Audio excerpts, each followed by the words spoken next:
Movie की शुरुआत होती है एक लड़की को दिखाते हुए जो कि रात को अपने घर पर आती है और यहाँ पर वो अकेली ही रहा करती थी। अब वो कपड़े वगैरह बदल कर अपने लिए ग्रीन टी बनाने लगती है और हम उसके घर के बाहर खड़ी हुई एक ब्राइड गोस्ट को देख पाते हैं। खैर अब वो लड़की गार्डन में चाय पीने लगती है कि तभी उसे वो ब्राइड गोस्ट हॉन्ट करती है, जिससे वो बहुत ही ज्यादा डर जाती है और अंदर भाग जाती है। और तभी उसे किसी बात की याद आती है कि उसे अपने गले से क्रूसीफिक्स नहीं निकालना था, क्योंकि जब तक वो उसके गले में होगा डीमन या फिर ये स्पिरिट उसे हॉन्ट नहीं करेगा। लेकिन गलती से ड्रेस चेंज करते टाइम वो क्रूसीफिक्स भी निकल चुका था और अब वो उसको लेने जाती है तो अचानक से ही लाइट चली जाती है, जिससे कि वो बहुत ज्यादा परेशान हो गई थी। अब तभी वो ब्राइड गोस्ट उसके सामने आ जाती है, जिससे डर कर वो घर से बाहर भागती है। लेकिन इवेंचुअली वो गोस्ट उस तक पहुंच ही जाती है और फाइनली उसको पजेस कर लेती है और बूम, इसी के साथ ये कहानी यहीं पर खत्म हो जाती है। ऐसे लगा होगा राइट? लेकिन ये कहानी तो विघ्नेश शिवन नाम का एक एस्पायरिंग डायरेक्टर एक प्रोड्यूसर को नरेट कर रहा था।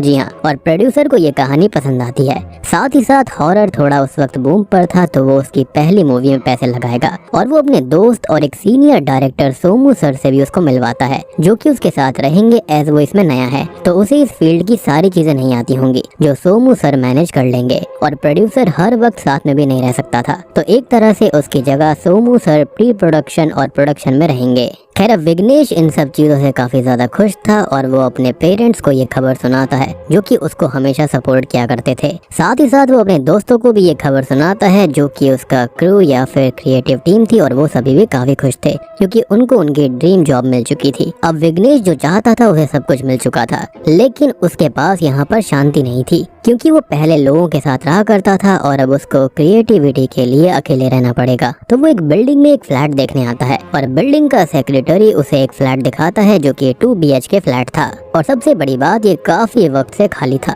और विघ्नेश को भी ऐसा ही घर चाहिए था जहाँ पर वो अपने हिसाब से रेनोवेशन करा सके। जिस पर सेक्रेटरी ये बोलता है कि वो बस रेंट और एडवांस टाइम पर दे दे, बाकी वो कुछ भी करे उसे कोई फर्क नहीं पड़ता। खैर वो फ्लैट को अंदर से देखता है तो हम वहाँ की लाइट्स को फ्लिकर होता हुआ देख पाते हैं, जिस पर विघ्नेश अभी ध्यान नहीं देता। और उस फ्लैट की दीवार पर एक छेद भी था, जिसके जरिए हम किसी ईविल को विघ्नेश के ऊपर नजर रखता हुआ देख पाते हैं, लेकिन उसका ध्यान उस पर भी नहीं था और उसे ये फ्लैट काफी पसंद आता है और वो रेंट एग्रीमेंट और बाकी फॉर्मेलिटीज को पूरी कर लेता है। अब विघ्नेश को ये फ्लैट पसंद तो था और वो इसको ले भी लेता है। हालांकि सेक्रेटरी के एक्सप्रेशन से हम ये समझ पाते हैं कि यहाँ पर कुछ न कुछ गड़बड़ तो जरूर है, क्योंकि सेक्रेटरी इस फ्लैट के अंदर तक नहीं गया था और वो कॉल के बहाने बाहर ही रुक गया था। खैर अब विघ्नेश अपनी माँ से बात करता है, जो कि उसको ये कहती है कि उन्होंने पंडित जी से बात करी थी, जिन्होंने ये बताया है कि अगले 4 महीनों में विघ्नेश की शादी हो जानी चाहिए, अदरवाइज आने वाले 4 सालों तक कोई भी योग नहीं है। तो उसकी माँ ये चाहती है कि वो भी शादी कर ले, जिसके लिए वो खुद लड़की तो ढूंढेगी ही, लेकिन अगर वो भी किसी को पसंद करता है तो वो बता सकता है। हालांकि अभी वो किसी को भी पसंद नहीं करता था, तो वो अपनी माँ को ही लड़की ढूंढने के लिए कहता है।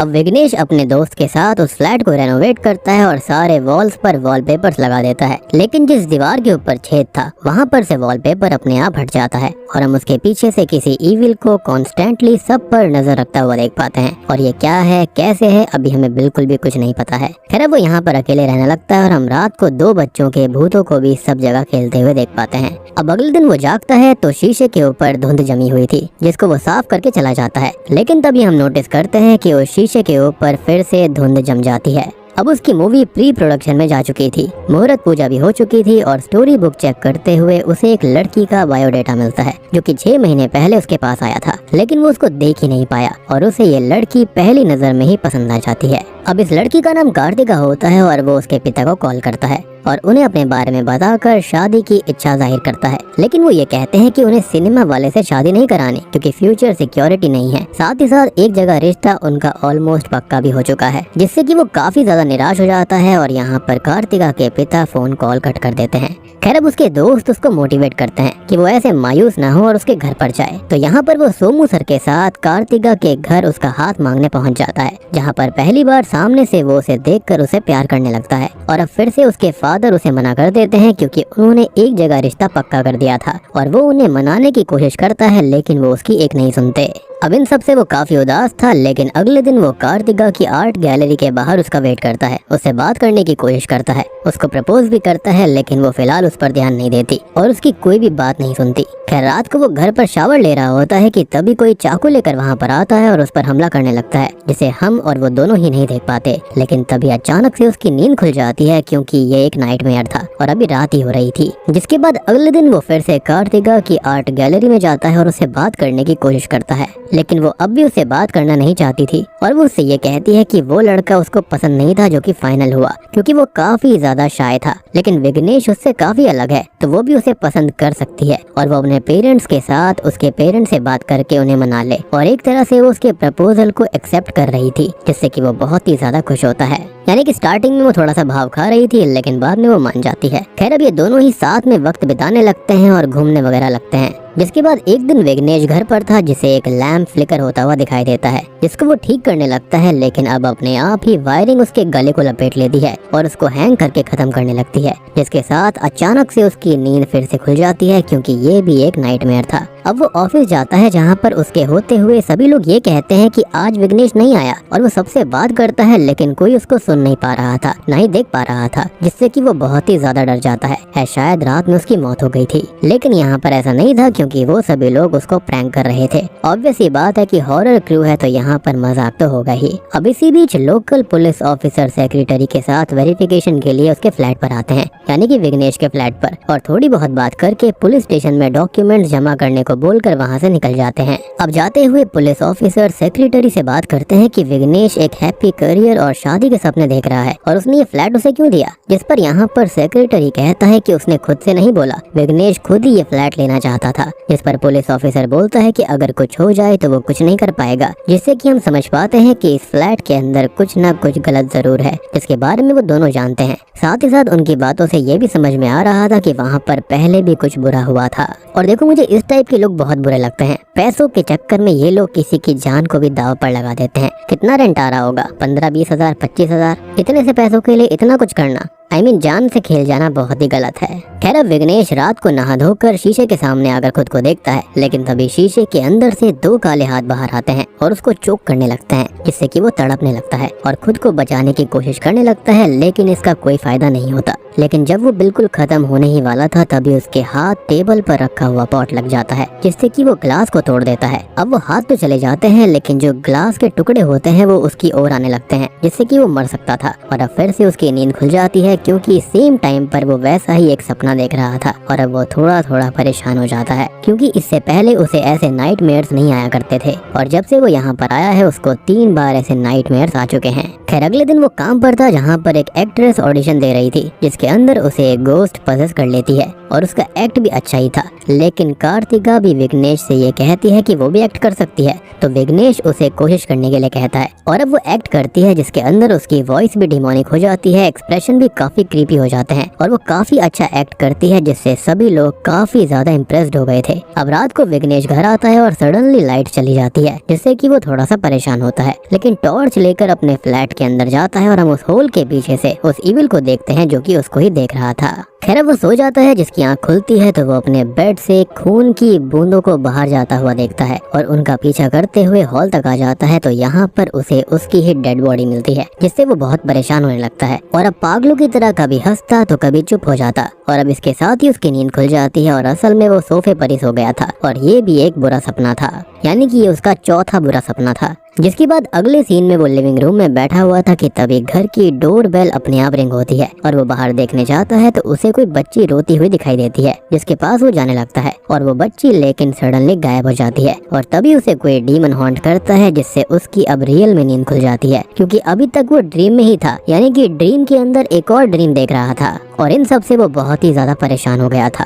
खैर अगले दिन वो किसी डॉक्टर से कंसल्ट करने जाता है, जो कि उससे ये कहते हैं कि वो तो पूरी तरह से नॉर्मल है और वो हॉरर मूवीज देखकर या फिर स्टोरीज पढ़कर सोता है, इसलिए उसे ये ड्रीम्स आ रहे होंगे, या फिर वो अभी नए फ्लैट में शिफ्ट हुआ है तो शायद से इसलिए भी हो सकता है। इंसानों के लिए कितना कन्वीनियंट होता है ना, जैसे कोई हॉरर मूवीज देखता है या फिर ऐसी चीजें कंज्यूम करता है तो उसको उस वजह से ऐसे ड्रीम्स आ रहे होंगे, और जो लोग ऐसा कुछ भी कंज्यूम नहीं करते उन लोगों को कह दिया जाता है कि उनका दिमाग खराब हो रहा है, उनको यहाँ पर योगा वगैरह करना चाहिए, मेडिटेशन करना चाहिए। एनीवेज, अब वो दिन भर काफी परेशान रहता है और रात को काम से घर जाता है तो उसकी बाइक भी खराब हो जाती है। वो अब घर पहुँचता है जिससे कि वो अब काफी डरने लगा था और वो आज रात ना सोने का ही फैसला करता है। वो पूरी रात ऐसे ही बैठा रहता है लेकिन उसे नींद तो आने ही लगती है, जिसको वो रोक तो सकता नहीं था, और वो घर में घूमने लगता है। लेकिन ये रूम बिल्कुल ही अलग था, जो कि उसके पूरे फ्लैट में उसने कभी देखा ही नहीं था। साथ ही साथ यहाँ पर जो कुछ सामान था वो भी उसने कभी फ्लैट में नहीं देखा। अब यहाँ पर उसे एक जॉइंट फैमिली की फोटो मिलती है और वहाँ पर एक पियानो भी रखा हुआ था जो कि अपने आप ही बजने लगता है।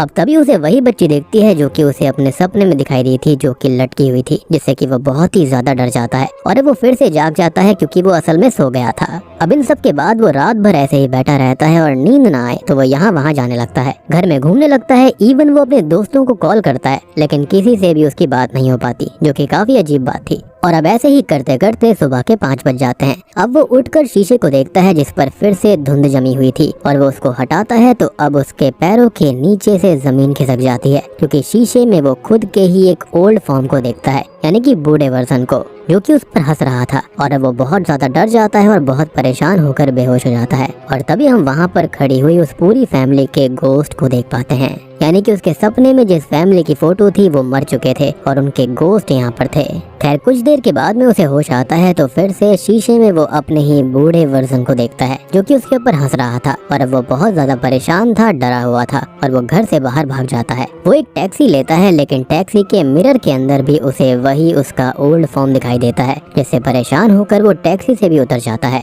खैर, वो जैसे तैसे करते हुए भागते भागते अपने दोस्त के घर पर जाता है। उसको ये सारी बात बताता है, लेकिन उसके दोस्त को उस पर यकीन नहीं होता और वो उसको समझाने लगता है। लेकिन यहाँ पर भी शीशे के अंदर उसे वही ओल्ड फॉर्म उसकी दिखने लगती है, जिससे वो बहुत ज्यादा परेशान था। अब उसका दोस्त उसे कार से लेकर निकलता है, लेकिन कार में भी उसे वही ओल्ड फॉर्म हॉन्ट करता है, जिससे डर कर वो चलती कार से कूदने लगता है। लेकिन टाइम रहते उसका दोस्त कार रोक लेता है, और अब विघ्नेश इस सारी सिचुएशन को और उसके ओल्ड फॉर्म के बारे में बताते हुए बहुत ज्यादा रोने लगता है। अब उसके सारे दोस्त मिलकर उसे हॉस्पिटल ले जाते हैं, जहाँ पर डॉक्टर उन सबको ये बताता है कि ये एक तरह का डिसऑर्डर है, मोनोफोबिया, थॉट्स का डिस्टॉर्जन। वो कहता है कि शायद ये स्किज़ोफ्रेनिया भी हो सकता है, जिसके बारे में वो उनको समझाता है कि इंसानी दिमाग आइडियाज का एक फ्रेमवर्क होता है, जिसके अंदर इमोशंस, थॉट्स और एक्शंस होते हैं जो कि एक साथ ही एग्जिस्ट करते हैं, लेकिन कभी कभी ये आपस में टकराते हैं, जिससे जब उनका कॉन्फ्लिक्ट पीक पर होता है तो हमें डिसओरिएंटेड थॉट्स आने लगते हैं, जैसे कभी किसी की आवाज सुनाई देना जबकि वहाँ पर कोई होगा नहीं,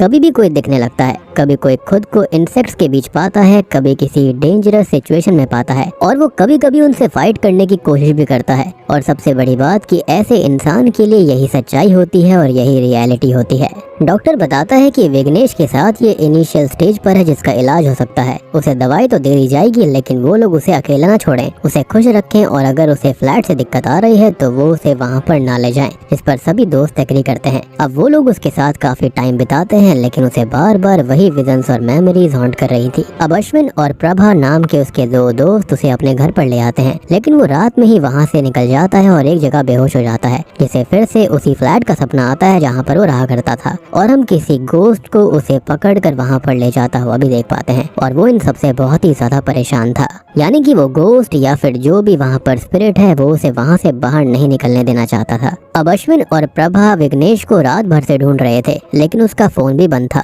तो उसके पिता अश्विन को ही कॉल करके उससे बात कराने के लिए बोलते हैं, लेकिन वो तो वहाँ पर था ही नहीं। वहीं कार्तिका भी उसे कॉल ट्राई करती है, जो कि कनेक्ट नहीं होता। अगली सुबह अश्विन और प्रभा उसके फ्लैट पर आते हैं, जिन्हें नीचे ही कार्तिका मिल जाती है, और वो अभी फ्लैट पर नहीं था। साथ ही साथ वो दोनों कार्तिका को उसकी करंट सिचुएशन के बारे में बताते हैं, जिससे वो भी परेशान हो जाती है, और वो उसे खुद ढूंढने के बजाय पुलिस स्टेशन में रिपोर्ट कराने के लिए कहती है। खैर, तभी हम विघ्नेश को देख पाते हैं, जो कि उसी पुलिस स्टेशन में जाता है, और वो उसी पुलिस स्टेशन में मिलता है जो कि सेक्रेटरी से बात कर रहा था। और वो पुलिस वाला उसे फ्लैट के बारे में बताता है कि 2 साल पहले वहाँ पर एक कपल अपने कॉलेज गोइंग बेटे के साथ उसी नए फ्लैट में शिफ्ट हुए थे और दूसरे ही दिन तीनों लटके हुए मिले थे और रीजन था फैमिली प्रॉब्लम्स। और 1 साल पहले वहाँ पर एक न्यूली मैरिड कपल रहने आया था जो कि 4 दिन बाद ही मरे हुए मिले थे, जिनके गले कटे हुए थे। और सीसीटीवी रिकॉर्डिंग से एक चोर के बारे में पता चला था जो कि रात के समय वहाँ पर गया था, जिसे बीवी ने देख लिया और उसने दोनों को खत्म कर दिया। खैर अब विघ्नेश उसी चोर से मिलने उस जेल में जाता है जो कि उसे बताता है कि उस रात वो चोरी करने गया तो था,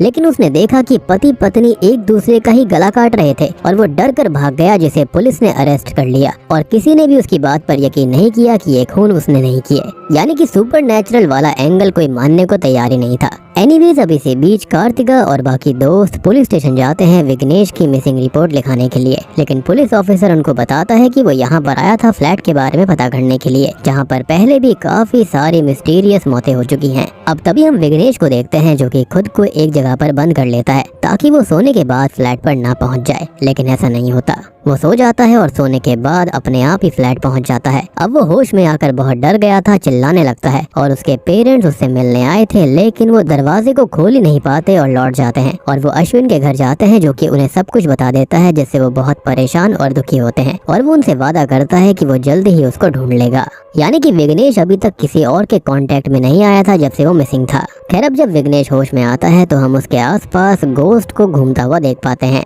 साथ ही साथ अब उसे उसी पियानो की आवाज़ सुनाई देती है जिससे वो काफी परेशान था, लेकिन उस आवाज का पीछा करते हुए वो उस वॉल तक पहुंच जाता है जहां पर वो होल था और होल के अंदर उसे एक ईविल आई दिखाई देती है, जिससे वो डर जाता है। लेकिन वो खुद को संभालता है और उस वॉल को हटाता है जो कि असल में प्लाईवुड की बनी हुई थी और इस वॉल के पीछे असल में एक रूम है, इस फ्लैट का 3rd रूम, जो कि सेक्रेटरी ने बोला था कि यहाँ पर 2 ही रूम है, यानी कि ये 3 BHK था ना कि 2 BHK। यानी कि लोगों को यहाँ पर लाने के लिए प्लाईवुड की एक दीवार बना दी गई। अब वो अंदर जाता है तो उसे फैमिली फोटो अपने आप प्ले होता हुआ पियानो मिलता है और ड्रीम में उसने यही रूम देखा था जहाँ पर वो बच्ची लटकी हुई थी और अब वो बहुत ज्यादा परेशान हो जाता है। साथ ही साथ उसे पियानो प्ले करती हुई किसी बच्ची के विजन्स भी आते हैं। वो तभी सेक्रेटरी के पास जाता है और उससे इसके बारे में बात करता है कि उस फ्लैट के अंदर एक और रूम था, जबकि सेक्रेटरी ने उससे झूठ बोला और उस रूम से हमेशा एक पियानो की आवाज आती रहती है जो कि उसे बिल्कुल सुन्न कर देती है। तो वही उसे बताए कि आखिर इस फ्लैट का सच है क्या और उस फ्लैट के अंदर सेक्रेटरी ने क्या राज छुपा रखे हैं।